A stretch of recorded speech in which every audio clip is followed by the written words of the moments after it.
What's up, Ragin Nation? How's it going? This is Alex here, and you're watching a Ragin Ronin review. I got a review for you. Last weekend, I saw American Assassin. It is a political spy action thriller from director Michael Cuesta, and it's actually based off of the novel of the same name from author Vince Flynn. Now, I didn't read the book, and I don't actually care if it's even faithful to the book. I'm here to watch a movie, but if I had to describe American Assassin, I would say that it's a cross between Robert Ludlum's Bourne series and Tom Clancy's Jack Ryan series, because it's got a lot of the political aspects that make up a Jack Ryan movie, but it's also got some of the solid action that make up a Bourne series or movie rather. So you put the two in the blender, and then now you have American Assassin. Now, this film stars Dylan O'Brien as the title character, American Assassin, and then there's supporting characters played by Michael Keaton, who was awesome, by the way. He's awesome in anything that he's in. We got Sana Lathan, Taylor Kitsch, and Scott Adkins. So I think this is actually a pretty solid cast for a film like this, and I actually like this film. I like this film in the sense that I like that it doesn't pretend to be something that it isn't. It's not trying to be like a realistic political thriller, like a political thriller with realism in it. It's not trying to be anything like that. This is like an action thriller with like political and spy aspects in it. It's a movie about how someone trained to become a spy, like a field operative, an assassin,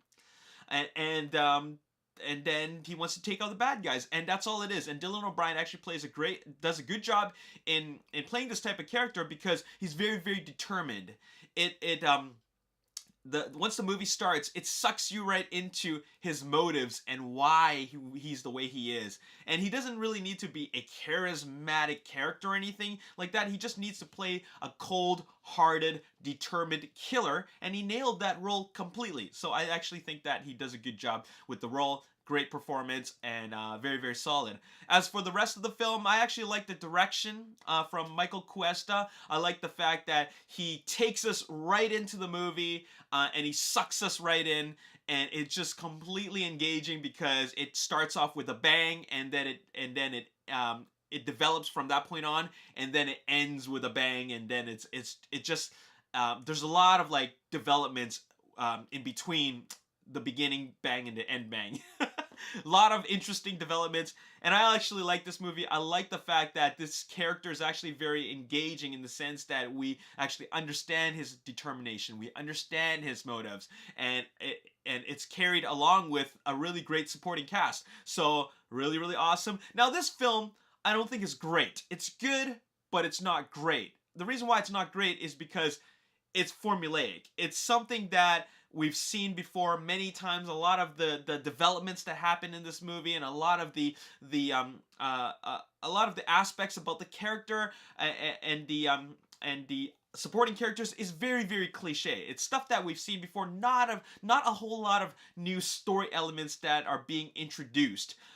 It is just something that is a vehicle for elements that we've already seen, but just displayed in a new setting. That's all it really is, and I really don't mind that. It's a work of fiction. It doesn't need to be realistic, and they know that. So that is totally fine, but like I said before, it's not great, and it's mainly because it's actually quite formulaic, and you can actually kind of predict who's who. Like who plays a role in this type of film and what they're gonna do next. It's quite predictable, but it doesn't take away from the fact that this is still a solid piece of entertainment, and that's all I expected. I don't think it's a great film. It's a good film if you're going in to be entertained, and I thought it was entertaining, and I really enjoyed the action in it, and it was pretty cool. So there you have it. I'm going to give this a 6.5 out of 10, and I think it's a solid action film. I think it's a solid piece of entertainment, but I don't think it's anything like groundbreaking. I like the fact that it's an R-rated film, because it also it gives it really adds to the character and what they went through. He went through some very, very brutal experiences in his life, so therefore I think the R rating on the level of violence was really appropriate as an extension of who the character really is and what he represents and what he went through. So that was good. And it's kind of a breath of fresh air to see a film like this have an R rating. So that was great. Anyways, that's all I got to say in this review. 6.5 out of 10. I enjoyed it, and I hope you enjoyed it too.